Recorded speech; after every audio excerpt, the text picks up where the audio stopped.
Close the other window.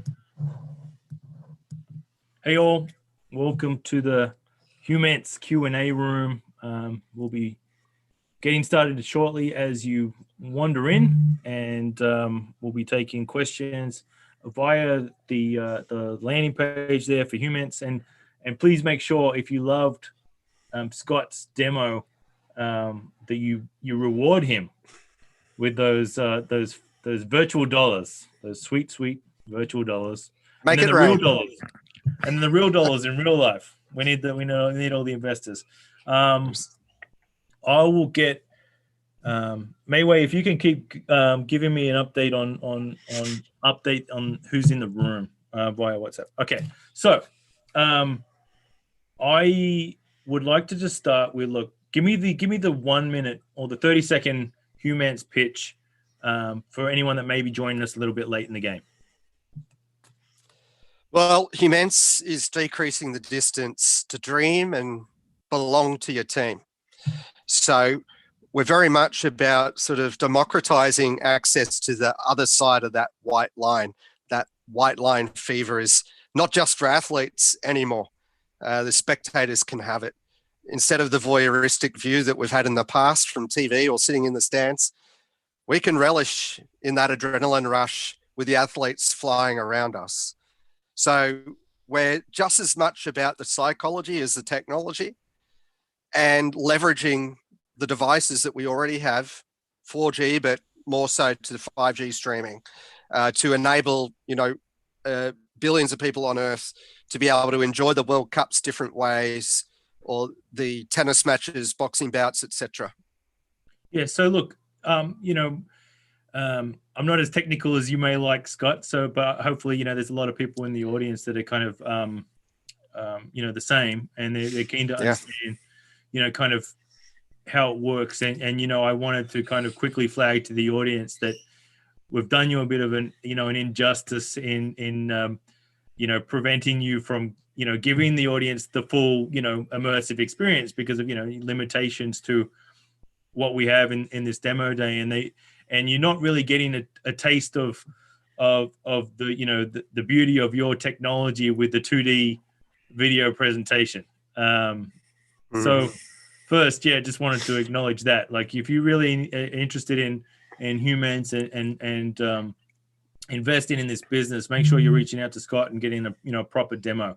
But if I can kind of contextualize it as best I can, and then correct me wherever I'm wrong here, Scott, is if I could think about cameras all around a stadium, right? Yeah. That's pretty much, but this is not 4K like when you're at Harvey Norman and it looks like you can touch someone. It's even better than that. The cameras you're working on are 8K. And then this gives the fans, regardless of where they are in the world, the ability to basically run on field with their favorite team, right? Yeah, absolutely. We're using some of the most sophisticated mathematics of the last century. In fact, some of the mathematics that made planes disappear from the sky and helped detect breast cancer a lot earlier than it used to be. And we're using some sort of similar mathematics from the same guy who invented all of that stuff. And then, working it together with our pipeline through to special partners like Telstra Broadcast Services and for the camera Bird Dog, who are based in Melbourne, who have some nifty global first camera technology. And with them, we'll be making a special Humense proprietary camera. But the thing is, it's to be a bit like a microwave. Just press 2 minutes and I want my popcorn. So similarly, with our technology, you will not need technical sophistication to enjoy it. Is that we're satisfying the psychology that drives us to buy a ticket to go to the stadium to see the thing in the real space, in the real 3D. We're tapping into that same psychology and, I guess, perceived value is the special part of it. Because as many AFL and cricket fans will know, there's a lot that happens out of frame, and with a lot of other sports as well. There's a lot that happens out of the frame of the rectangle TV screen. So here we want to give the fan the power to choose Do they want a helicopter view of the game, with the game appearing like on the size of a McDonald's meal tray? Or do they want to be in amongst the rush of the players, human scale? And that could be both in their living rooms or out of home somewhere on the run. Or we see in the next year or two, you could go visit your local suburban football ground and 1-for-1 run around that football ground chasing Lionel Messi. Yeah, it's crazy. And you know, one you know, when I'm, you know, was briefing with you prior to this conversation, one thing that really stuck out in terms of a business model and something that was really exciting to me was that kind of souped up version you had with all the advertisers that could be overlaid in quite a you know, unique way, and more to the point, the ability for you know, the participant to kind of personalize, you know, the ads, where an advertiser right now would, you know, it just be everyone would have Mazda or Cricket Australia over everything. We know who these people are, the experience they want to see, and you kind of can tailor the advertising in the virtual world to them. Absolutely. So it's going to be a lot more rewarding for fans and a lot more rewarding for the sponsors who, you know, are not only taking advantage of the next generation technology, but of something that is more personalized, when in every other facet of life at the moment, people can personally curate their social media feeds, or, you know, we're getting personally targeted in ads. So we're having a lot more effective ads come to us. Yet in sport, it's generic, you know, logo. So we'll be able to introduce a lot more to that. And we have another special partner with that, someone that has actually sold their content distribution network to IBM some years ago. And after they saw our demo app, you know, after selling that company for about 400 mil to IBM, their response was, I want in. So we're excited by that because they're specialists in the world of content distribution networks, but also in personalized programmatic advertising. So there's, I feel, a win for many different parties for the whole ecosystem. Yeah, and then you know, one of the common misconceptions, you know, I had this myself, was around the need for a headset, which this is not the case, right? You're already active on mobile, and I can have a great experience, an immersive experience on mobile right now, right? Yeah, absolutely. So we see our content as being incredibly special as a migration tool for two facets of technology. You know, 4G brought us 2D live streaming, but 5G will bring us holographic, or what we call volumetric video live streaming. In other words, video with volume, video that you can step into, walk around in it, on it, all around. So it will help people have a reason to upgrade from 4G phones to 5G phones. This is particularly important because of the last 12 quarters for the telcos and the handset companies. There's been decreasing upgrade trends. The second migration that's really interesting with our kind of content is people will start to see that this content could be enjoyed to the next level with a headset. So we believe that our content would be very special in people's migration from having a zombie rectangle in their pocket. We used to have idiot boxes for TV. So we've got a zombie rectangle for the mobile phone. So our content will help people move from that zombie rectangle to eyewear that will do very, very special things in VR and AR. Awesome. So yeah, I just want to acknowledge everyone that's joining us and joining our room. Thanks for joining us. You see me shifting my eyes everywhere. I got questions from WhatsApp. I got questions, you know, coming in live from all directions. I'll take one of the questions from the audience. If you are watching the game at home with friends, can you see them in the experience, or is it an individual thing? No, we want it to be super social. Absolutely. And yeah, it's got to be. And, you know, that requires some pretty special network engineering. You know, we're already got an interesting technical challenge, pumping data out from the stadium to the broadcast operations center in 2 milliseconds. and then crunching it and pumping it out to the mobile phone again in 2 milliseconds. And as we do that, we want to pump it out together with your buddies who are watching. And then it's got a lot more meaning. And in fact, we feel that for the fans and brands, for the sports organizations, this extra social layer is critical even before COVID. But now with COVID, lockdowns, exceptionally critical. So just imagine your favorite sport and your favorite team. They're playing a game. Where on the field will you watch it? Where will you roam around, wherever you want? And how will your mates tag you? And what about the play-along games with that? As in making little predictions every minute, what's going to happen next, or, what would have you done in this situation, and so on. So there's going to be a lot of extra layers of banter that we never used to have socially because it was just presented to us in 2D. And that sort of question, comment you put earlier, Chris, about apologies. So with the 2D presentation of our content, my email signature has an apology. I apologize, this is in 2D. And we take it for granted that, computer interfaces are 2D. There'll be a time in the next 3 to 10 years, there'll be a switch, and we'll look back at 2D like we look back at black and white. Hard to perceive now, but it's a definite. And there's a lot of big financial institutions predicting that, like Goldman Sachs. Well, you talked about timing, right? And that was really my next question. There's a couple of things.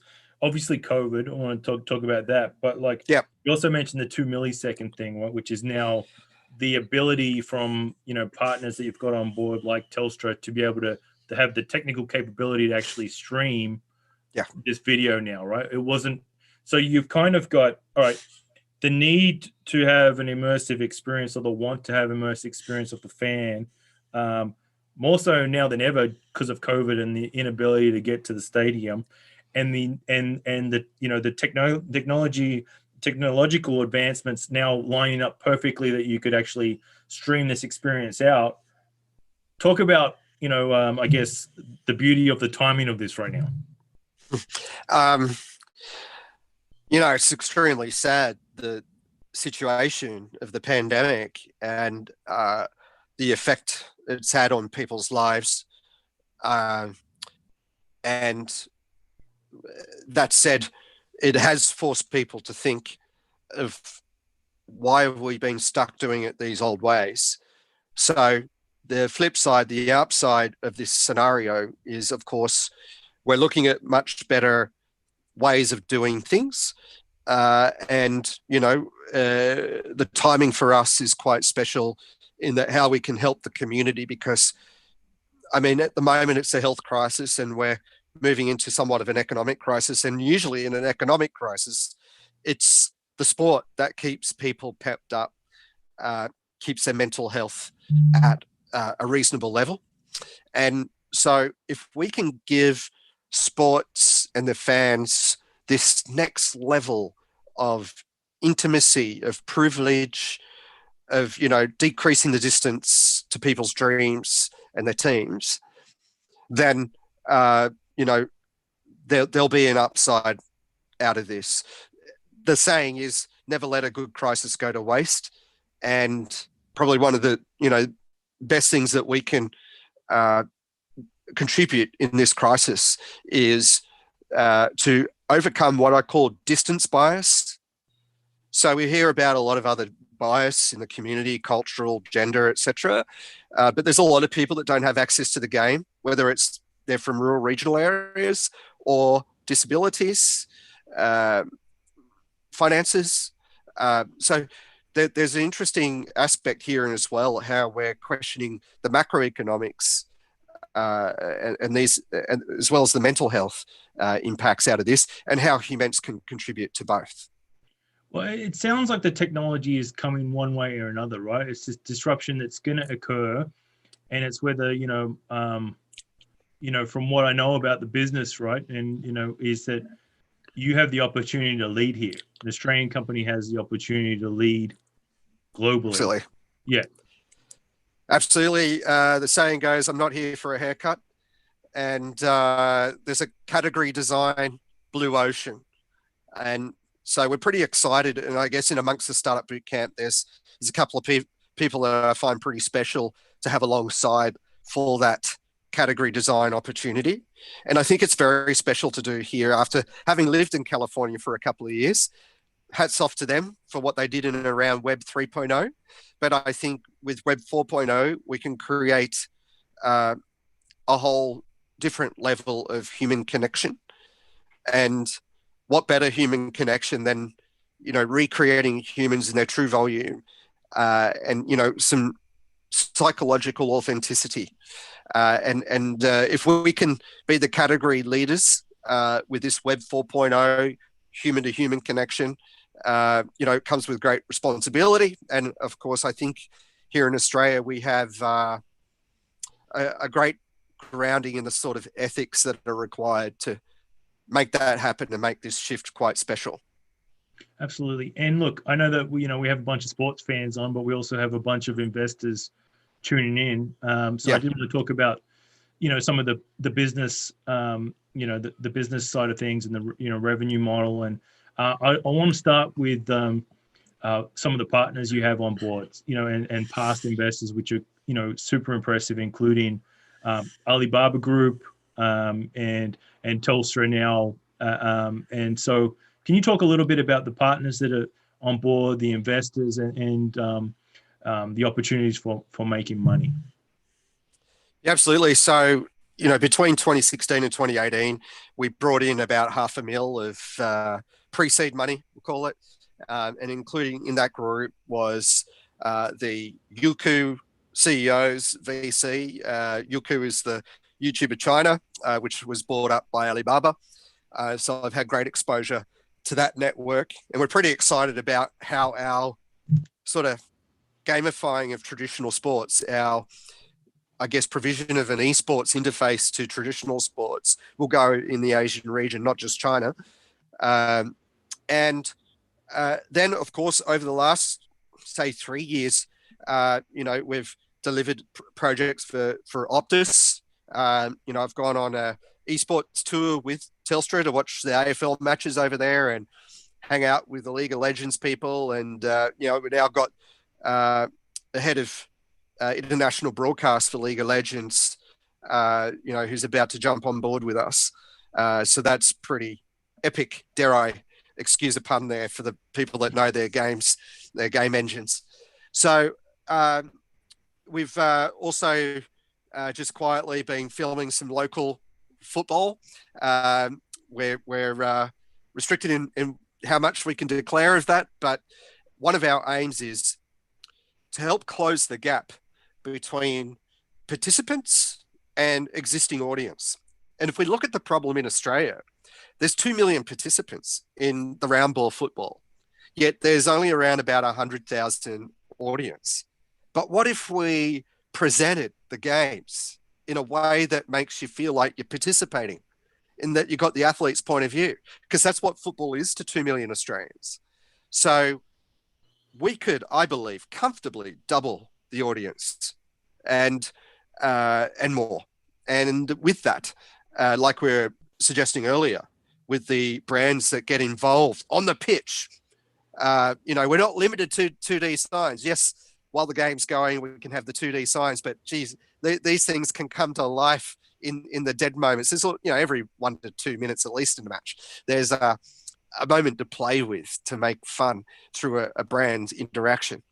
And what we find, our unfair advantage in augmented and virtual reality, forget the jargon, but in these sorts of interactions, the unfair advantage we have is that audiences, or we call them participants really, they're proactive. It's not like TV where they're just getting pushed the message. So AR/VR has this incredible unfair advantage that's yet to be fully realized. That said, though, 1 billion people a day are using augmented reality on their face with a selfie camera. And Snap and Insta and others have found the ways for brands to play with that, and they've made great revenues from that. So what Humense will do is take it away from a little bit of the narcissistic selfie camera, and we'll play with a camera that moves out to the world and help people have fun with that one as well, and monetize that one as well. Absolutely. So just for everyone that's watching, don't be afraid to, use your virtual money, put it to good use, support Scott here virtually, and then make sure you're inquiring if you're interested in hearing more and joining Scott for like an in-person demo where you can get this kind of the real experience when time permits. And I'll take some more of these questions in a minute. But on the the kind of immersive side of things, beyond just getting close to the fans, in our earlier conversation, if you're in the middle of a field, right, you can actually be running around and getting exercise as well, right? Yeah. Oh, absolutely. We're going to get a lot of people off their asses. Yeah. And it's interesting. I imagine that it's also that people perhaps don't even know how much exercise they've done just running around having fun. Oh, absolutely. And I think the thing is that what's interesting is to watch people's reactions when we put them in a headset or even give them the phone. We've had an FA Cup winner and winning goal scorer even have our phone experience, and he instinctively moved his head to head of the ball. I've seen, for example, the CIO of the NRL in our headset. And when the Barcelona player kicked the ball towards goal and it came through his chest, he instinctively reeled back a meter. And, his 10 social media staff around him laughed because the ball's not real. Yeah. So, and so with that, the question is, and a lot of people start to ponder, if Jack Nicholson pays top dollar to sit on that chair next to the courtside for his Los Angeles Lakers team, what would he pay to be like a ghost on the court to watch the game? And for that matter, for everyone in the audience, who's your team? What would you pay for like one game to get on there with your players and experience the game from their point of view? Absolutely. I'm going to take another question from the audience. And I think this kind of gives scope to a couple more, actually. That is, are you looking at music events which you can get to? And I think that kind of, I'd like to add to that in that beyond sports, what are some of the, the interesting use cases you're conjuring up? Oh, I have to say First Nations is what I'm extremely conscious of. Being, very spatial, oral oriented. I think it's very special what we could do with First Nations people. And one of my good friends was the executive producer of the Sorry speech here in Australia. And I'm really looking forward to doing work for the First Nations people and with them, and to help them have access to the tools. Definitely music industry. We've got some great connections of artists like Pnow, who have that hit song Chameleon, and we can think of a lot of funky things we can do when you can be in their film clip with them, whether it's a pre-recorded clip or indeed live events. So I would anticipate more music will come our way in the 18 to 36 month zone. Sport will dominate for this next 18 months at least. And then, of course, with COVID, we're thinking of people in isolation. So there's work from home and there's telehealth. Yeah, absolutely. Big ones. Huge. And those, out of need, they may come earlier, and they may come with more government grants and so on, or just the sheer weight of demand. Absolutely. And then in terms of investors that are on the line, flipping that, from the business model side to what you're looking for an investor. I imagine you've got all these, big partners coming on board and the opportunities that you choose to pick. What are the kind of the ideal investors you're looking for? Well, we're conscious that every dollar has DNA. So we want to have a very good cultural fit with our investors, just as much as we want to have a cultural fit within our company, with our staff and contractors for that matter. So a cultural fit is prime. But then also we're interested in people who see the 5 to 10 year play. We're not doing this just to sell out quick. There's a great contribution to society in this as well. So there's a triple bottom line play here as well. And I think that having some global diversity in the investors is also smart for us. We have a fair weight of Australian-based investors at the moment, but a little bit of an American and Chinese flavor as well. So happy for that to continue and open to a global range of investors. We're very interested to also be talking to a couple of female-led groups. But I think also some of the people that get it now are those that have sort of seen what's happening with the trends of esport and what's happening with the trends of 5G.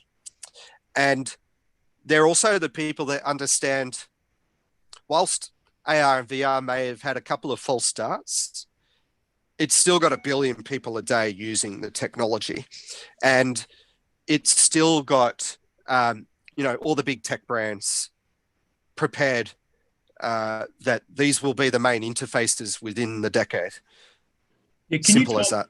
Can you elaborate a little bit on the trends you mentioned there? Because I'm just for the audience and for myself, just around, you mentioned esports, you mentioned 5G. How do these come into play in your favor in the near future here? Well, first of all, esports, we're starting to see the revenues from esports and gaming be as large as traditional sports are at the moment. And, in talking to, for example, an international strategy director for a big telco, they basically see that anyone under age 34 at the moment is dominated by esports. 35 years and up, yes, traditional sports. And we're seeing that in the reflection of the average age of fan bases of, say, for example, American football, average fan 50, MLB 42, NBA 38. Football, as in soccer, is probably about the best, at least in the States, about age 32 average. So we're starting to see younger audiences favor esports. Why? Because it's more entertaining, it's more personalized. For them, it's maybe more social and accessible, more imaginative. Where every other aspect of their life, they're being rewarded for personally curating their experience. Traditional sports not been offering that as much. Even if traditional sports got a Facebook page or a Twitter account or whatever, it's still not offering, the TikTok generation, so to speak, the way to curate and have fun. So that's the esports mega trend. Much more to it, but some highlight. With 5G, super fascinating. So being in AR, VR, we've been seeing 5G coming, for the last 5 to 7 years easily. But it's just since around 2018, something clicked. And then probably late 2019, another big click. And then, of course, when COVID hit, we saw Andy Penn, CEO of Telstra, double down and say, right, I'm dedicating $500 million to 5G rollout. And so more or less talk to some Telstra staff and their responses in conversations are, don't talk to me about 4G because by mid next year we'll have, near 80% coverage, 75, 80% coverage with 5G. What will that mean? It's not just an upgrade. It's not just quicker internet. There's different factors of 5G that will improve our lives. Segmentation and slicing. So some bandwidths will be dedicated to this purpose, some to that. But the speeds will enable us to present humans in the way and the shape that we present each to ourselves in real life. So back to the 2D versus 3D way of presenting our content. If I just digress a little bit for the moment and talk about international air travel, which we're restricted from at the moment, even domestic business travel. corporate travel. Corporate travel is $1 trillion US a year. And what are they monetizing? They're monetizing largely face-to-face conversation. Why do people want face-to-face conversation? It's because the whites and the eye connection, which in the neuroscience side of things elicits trust via the transmitter exchange and release of oxytocin, which is chiefly responsible for trust, loyalty, persuasion, bonding. So come back the steps. Qantas is actually monetizing trust. So if we can't travel, if there's another way to do it, if there's another way to present ourselves in 3D and photoreal, then, like you were saying earlier, how good is this time to try something new? Absolutely. And 5G will enable us to do this. In fact, instead of you and I seeing each other's in little rectangles at the moment, we would be sitting around a campfire, or we would be sitting around the middle of the field on the penalty box or the halfway line. Yeah, it's crazy. I think we're going to put some pressure on ourselves. That could be the next demo day we do. Powered by I like a challenge. A challenge. We're getting there. And this stuff is not cheap to do, right? Just to kind of set expectations with investors and stuff. You've got some incredible IP, and I want to talk about that for a minute too, because it's exciting to say. Not only do you have the technology there, but now you've partnered with someone that can help with the hardware. If I can, I don't know how much I'm meant to share, to be honest, Scott, but the idea that you have a better way of streaming it by not sending the whole picture. Can you elaborate on that and how the hardware you've kind of got, both sides of the equation here? Yeah, so we've got about 30 lines of IP, some of which will be designed to submit as a patent suite and others as a trade secret. But what's very helpful for us is that we have a local partner who is very well entrenched in understanding of the nuances of Shenzhen. They were a previous GoPro distributor in Australia. And then following that have designed their own camera, which has a number of world's first aspects to it. And then as we combine our IP with them, there will be certain ways that the camera we design will only match the Humense software and vice versa. So this helps us, protect our overall platform. And I think, as we strategically are involving PhDs as the core of our R&D team, we're getting quite deep into signal processing, machine learning, computer vision. And so for those, who are excited about the technical end of things, this is where on the technical side of things, we're planting that flag on the moon in our moonshot. So then that's the technical side of the IP. But because we're creating a new category, there's several community building and marketing angles of IP development as well. Because, we've not really had mass socialization in this sort of interface. In the past 6 months, there's been a couple of concerts when COVID hit. A couple of artists performed on Fortnite, which was still 2D. And, there were about 12 million simultaneous connections for a concert. So they were more or less socializing inside a 3D game engine, but it was presented in 2D. But what we're talking about is the 3D game engine presented in 3D, in an AR VR. And so we have this brand new opportunity, and call it a land grab opportunity, if you like. It's one of the things we're excited about. And we've got some of the best people in the world beside us, helping us develop and secure this IP as well. So, but back to technically, it's computer vision, machine learning, the PhD involvement and signal processing. and the PhD involvement that is quite special for us. And what is also interesting behind those technical terms is that we have an incredibly diverse team. At the moment, we're 50-50 gender-wise, which is super special in technology. And also, I'm actually the only Aussie born at the moment. Not averse to hiring Aussies, but we're excited that we got just so much great diversity. I want to recap for anyone that kind of new to the room. Thanks for joining us. Please make sure you inquire on the landing page there to talk to Humense, get a bit of a better demo, and make sure you use those virtual coins wisely. You're in the best room, host with the most, and Scott from Humense here. But for anyone that's new to the room and missed the demo, Humense is essentially a VR AR product that allows you to fully get immersed in your favorite sports team and in the event, in the game, live in real time.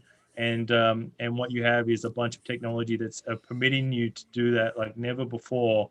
And Scott having the technology to allow you to do that, and partners that he has on board like Telstra and Alibaba that help him, send it all out in a quick and efficient manner.